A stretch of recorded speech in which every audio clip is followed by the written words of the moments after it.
ويا بارد برين داني لا لجنا تقوتي أيادي لعبتين التخف لي قنما أنا قوتي أيادي بروراني تشساتي بالي لباشا ساتي أيادي أنا سايا فكاتا بشان سيجة ساتي أيادي لالي رتي هواسيني ناتي مرفجيسي أيادي خندو عيد برنبانو ققبا بيفجيسي أيادي أبام فرداني بونا يوسيتين غوري ديسي واني بونا نين هجيدا جراكا تجبيسي أبام فرداني بونا يوسيتين غوري ديسي واني بونا نين هجيدا جراكا تجبيسي لوخا أوليزي بيلا نمني جراكا تديرا نمني جراكا تديرا لوخا أوليزي بيلا نمني جراكا تديرا نما جراكا تديرا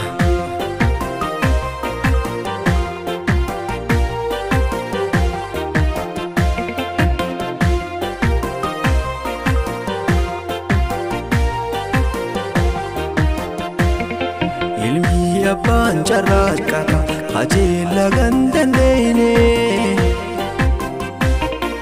agaaba isaa jaldeeysa booyaa ilkeessan dooyte akkaam jedhee dubbata qabooltisaa duwwaatte meeqaam jedhee dubbata qabooltisaa duwwaatte dardarri dum furri fila kadde karkarsi dima oyrun duba gafada ganda keessa deema abbaan fardani bona yoosittiin gore deeysi wanni bona nin hujida carraaqqata jabeesi abbaan fardani bona yoosittiin gore deeysi wanni bona nin hujida carraaqqata jabeesi lukhaa ulee sibiila namni carraaqqatu dhiira namni carraaqqatu dhiira lukhaa ulee sibiila namni carraaqqatu dhiira nama carraaqqatu dhiira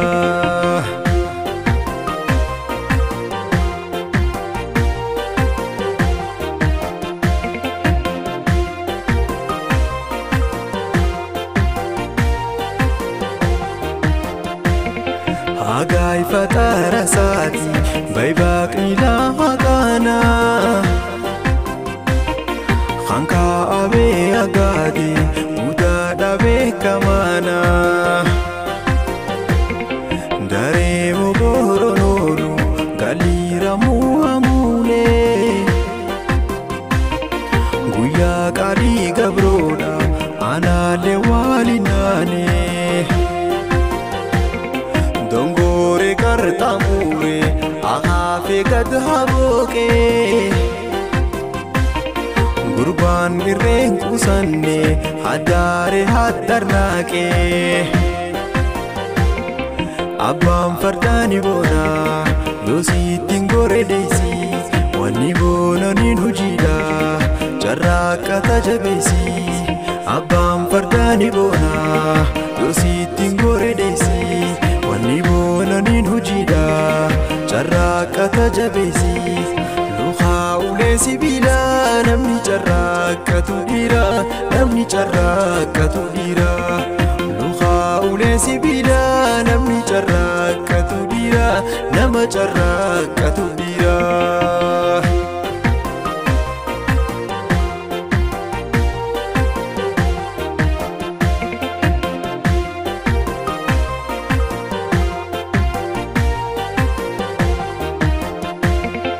harake kibo kono mukhafiri darre toko mure watete duru hilam farire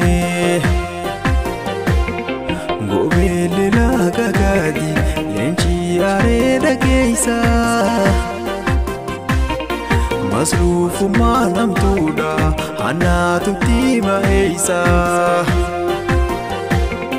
lola hedduu na loole lalaadhe laalalaale loli hamaan beela kamoo hamee hin galle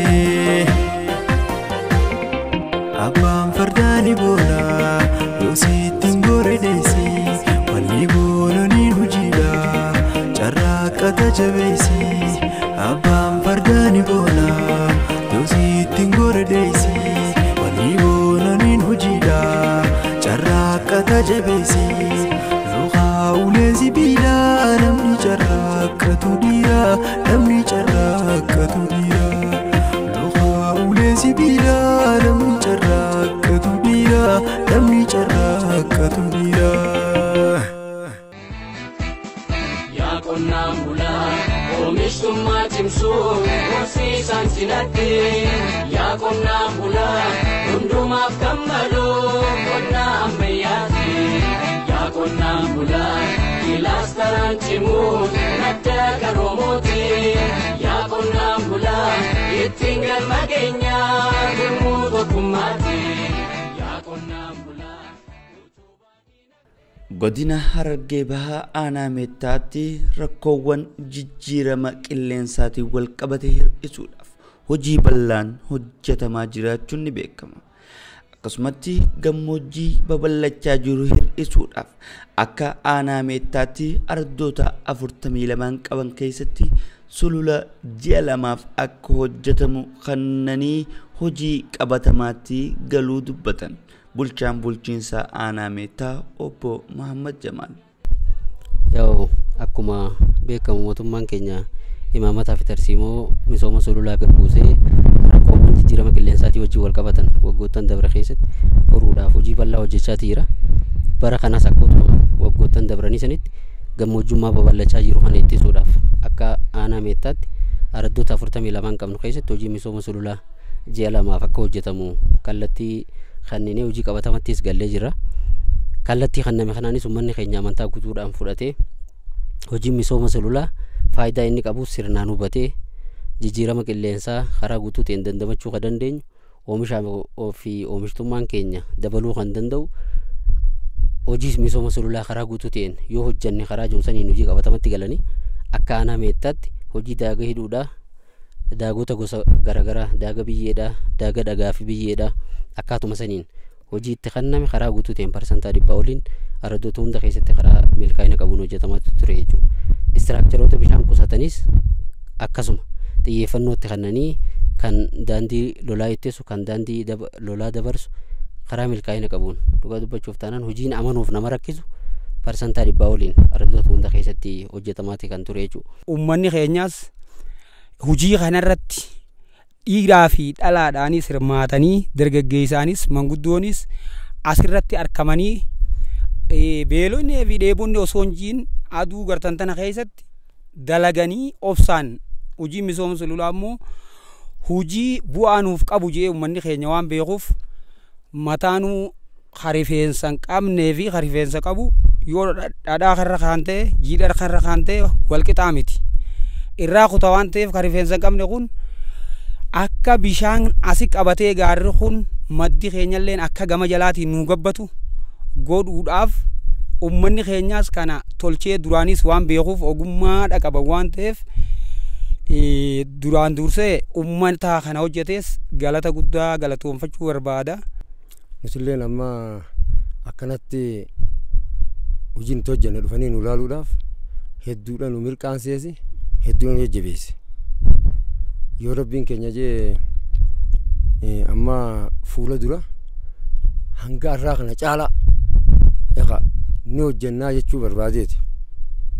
Kanaaf ani dura irratti wanni jechuu barbaade uummanni araddaa biiftuu ganamaa hojii sana kanatti dadhabni osoo hin jiin osoo waan takka hafuura waan hin jiin hojjechuu isaaniitiif baay'ee galatoomaa jechuun barbaade jechuudha. Biyya teenya ni magariisa goone jennee akkasitti dhiiraa dhalaadhaan dhaabbannee kan inni fattin kan dirqaman ta'in fedhii teenyaan ilmaan oka kaanne akkasitti halkanii fi bariisaa fi halkanii guyyaa cufatti yaanne dhaabbannee biyya teenya ni magariisa goone jenneef lafa teenyaas qotannee dhaloota boodaatti haa ilmaan keenya itti fayyadamu jennee akkasitti dhaabbannee lafa tana hojjennee bishaanis itti gabbifachuudhaaf bu'aa isaati subannee hoggaa lafa tana akkana qonnee gaara kana hiine waan lafti teenya achi maddii keenya nu gabbatuuf waan bishaan keenya achi guddaa waraabbannuuf biqiltuu teenya itti gannaqachuuf feenes haa nu gabbatu jechuudhaaf gaara kana hiine daa'imaa osoo kakaannee abbootiin teenyaas obboleeyyan keenyaas baanee akkasi gaara kana magariisa goonee jechuudha.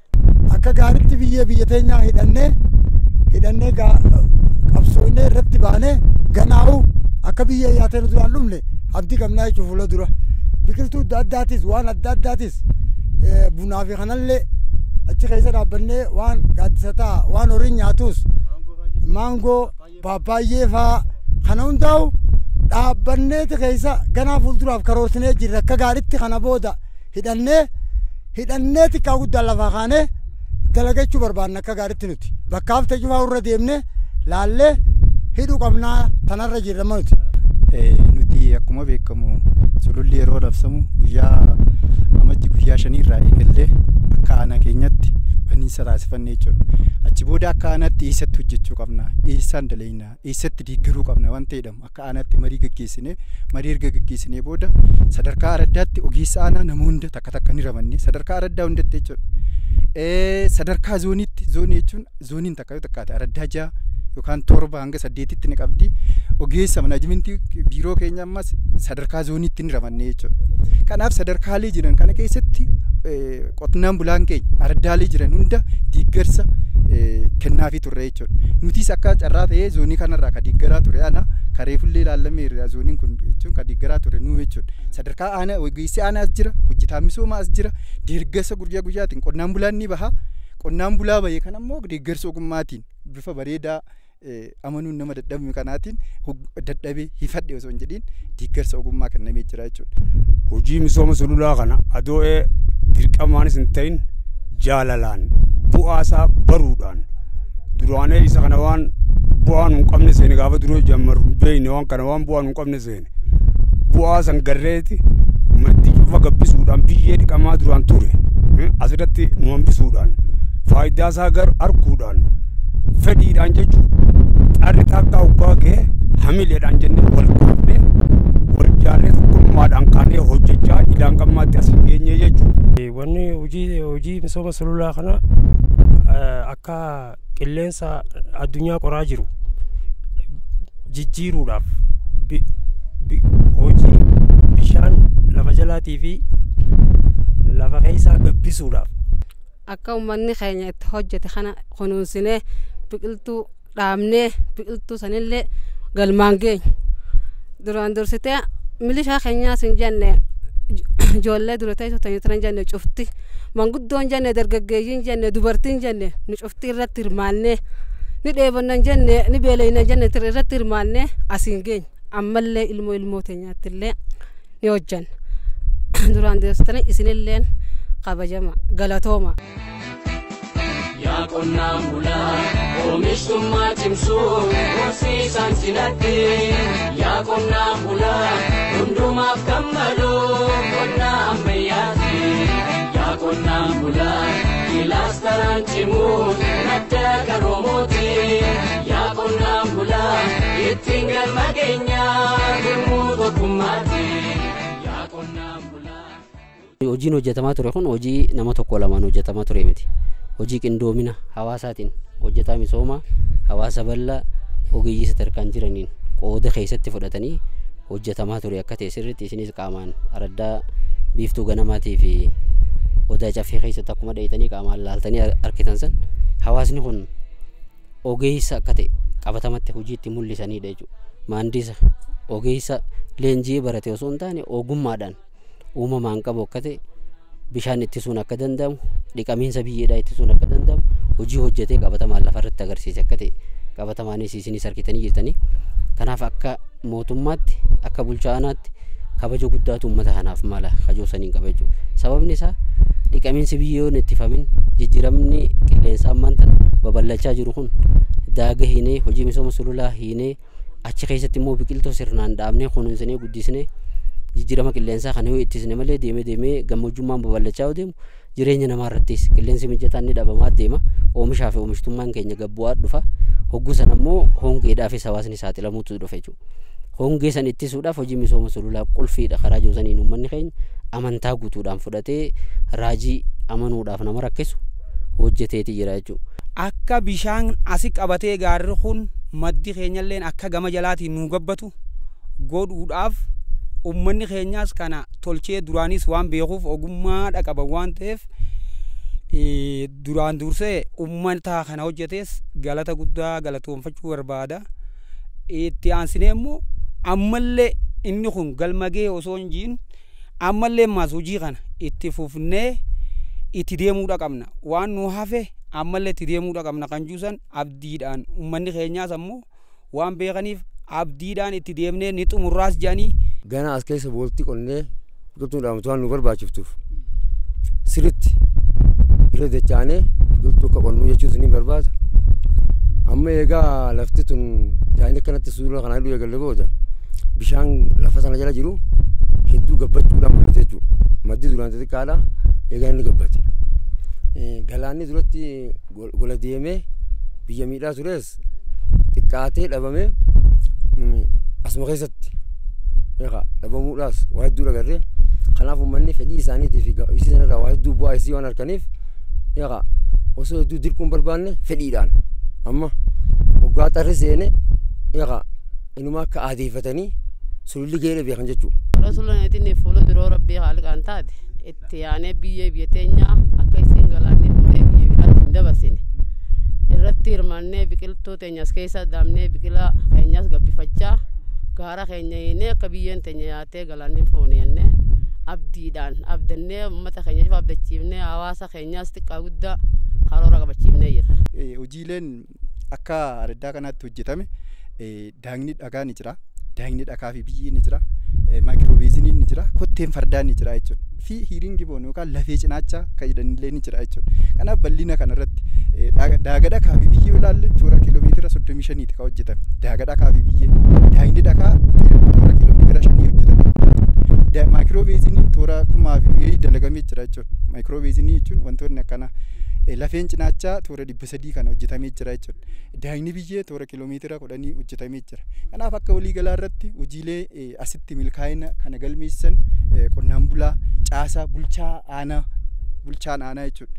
Dadhabee fadhu osoo hin jedhin guyyaa guyyaatiin hordoffii gaggeessee bulchaaleen sadarkaa araddaa jiran bulchaan caasaaleen hundi hojjetaan misoomaa supervaayizarri zoonii supervaayizarri naannoo kanatti deeggaran. Kanaaf bu'aa milkaa'ina kana fichisiisuudhaaf deeggarsa isaan kennaniif waliigalatti galatoomaadha. Amma gaara muummee janiiti nu hafee jira tokkochoolitti bakka lama nu hafee jechuudha. Sanillee itti deemnee akkuma kanaatti itti hojjennee bareeffannee dalagannee dhanna biyya teenyaa nuti har'aas borus wal kaafnee fedhii teenyaan jaalala keenyaan osoo dirqaman ta'in akkasii wal kaafnee irra bobbaanee harcaatee takkaan maletti dhiiraa dhalaadhaan gammachuudhaan wal kaafnee bakka wanna godhanne biyya teenya hidhanna biyya teenyaa kunuunfannaa galatoomaa isinillee nu jiraadha. Kanaafuu fuulduraas itti fufna nuti waan gallee abdiidhaan jaalalaan tokkummaadhaan dalaynee misooma keenya adoo'ee galmaan geenyaa jenneeti qophii irratti taa'u jirraa jechuudha. Amma lafa ati agartu kana hundaa'u uummanni bal'aan jechuudha. Hawaasni araddaa biiftuu ganamaa gammachuudhaan beekee biyyee fi bishaan biyya keenyaa hidhachuudhaaf jechuudhaan gurmaa'uudhaan ka'anii abdiidhaan beelooyne dheebonne odoo hin jiin lafa agartu kana hidhan baay'ee galatoomaadhaan jechuun ni barbaada isaanii. Ogeessinis isaanuma maandisni kan qotuus isaanii humna isaaniitiin kanaaf karaa saniin hojiin hojjetamaa ture. As keessatti qaama hawaasaa bal'aa fi ogeeyyii sadarkaan jiru abbootii amantaa hawwan keenya karaa fakkeenyummaa qabuun hojii kana hojjetan galataatu isaaniif mala waan ta'eef galatoomaa kajuun qaba. Akkuma isinis reefuun tana laalaa turtan hojiin kun hojii dhiiraa qofaa miti. Hojjaan dubartii booda jiraachuu baate dubartii yaadaan dubartii jiraachuu baate milkaa'uun hin danda'amu isinis jettan san dhugaan jiru sanuma jechuudha. Misoomni dubartiin keessa hin jirre qooda keessatti hin fudhanne misoomaa miti. Kanaaf isa kana immoo roga hundaanuu agarree jirra. Hojii misooma sululaatiinis hojiiwwan misoomaa biraatiinis ilaalaa turre waan ta'eef hojiin hojjetame kun yeroo nu hafee jira ammas kana caala uummata keenya wanni hin dhaamu guyyoota muraasaa fi jiini lamaan san hin xumuramne wantoota isaanii hafe karaa guutuu ta'een karaa fakkeenyummaa qabuun waan jalqaban kana itti fufuuka qabanii fi bakka immoo misoomsan kana deebi'anii biqiltuu dhaabuunis gahee isaanii hojii qophii biqiltuu dhaabuumaan eegalanii gahee isaanii bahachuu qaban kan jiran carraa kanaaf dhaamuun barbaada. Hundaa olitti immoo galata guddaa qabu ogeessa isaanii maandisa misoomaati galatoomaa kajuusan irra deebi'een dhaamaa fi galatoomaa isinis. Nusi waan kan dhibu jechuun tarsiimoo misoomaa waan qabnee jirruuf hamilee duraan hamilee dhabaanii hojiin kagatis burjaajaa kan misooma kan inni urgaa burjaajaa ture jechuudha. Faayidaa isaa ta'uu warraan immoo gizeen kanarra bobbaanee kana za'aa duratti gaggeessinee hojii keenyatti za'aa boota gaddeebinee misoomsachuu jiraa jechuudha. Naaffaluma nurratti wanni nu daangeessaa takka hin jirtu jechuudha. Gammachuudhaan gaggeessaa jirra. Kanaafis fuuldurallee iddoo namni nu kaafne hamileedhaan irra hirmaannee misooma sulula keenya galmaan keenyaa kanaan dhaamaa biqiltuu immoo kan nu biraan dhaabbatu di'een keenya hojjettoonni misooma keenyaatis waan nuti laffaan kana duubaa nuti magariisa ta'uu waan barbaannuuf jecha badheessa fuuldura yoo rabbii keenyaan taate nu bira fidee nuti galmaan gannaadhaa keessa dhaabbachuu qabnaa jechuudha boollee nama akka qonnee laffaanee jirru kana. Kanaaf isinis galatoomaadhaa isin hin jenna jechuudha. Amma akka walii galaatti hojiin kun hin xumuramne ammallee guyyaa muraasa nu hafee jira jechuudha. Kanaaf guyyaalee shanan fuuldura keenya nu hafee kanas guyyaa kurnan akkas nu hafee kanas hojiilee nu hafee kana hojjennee fixnaa jechuudha. Hojii daagaa fiizikaalaa hojjechuun qofti galmaa miti. Kanaaf boodarra kan nu eeggatu ammaatti hojiileen baayoloojikaalaa ni jira jechuudha. Hojiilee baayoloojikaalii kana hojjechuudhaaf daagaa qonne kana boolla biqiltuu akkasii qonne kana biqiltuu dhaabuudhaa kana. Kanaaf akka aanatti toora biqiltuu miliyoona 19 kana akka aanaatti illee qopheeffannee jirra. Kanaaf waa hundaa nyaata beelladaas nyaata eegumsa biyyee bishaanis nyaata namaatiif ka ta'us akka waliigalaa qopheeffannee jirra. Kanaaf hojiilee milkaa'ina kanatti warreen nu deeggaran qonnaan bulaan keenya caasaan sadarkaa aanaa irraa hanga adda jiran galatoomaadha jechuu barbaada jechuudha.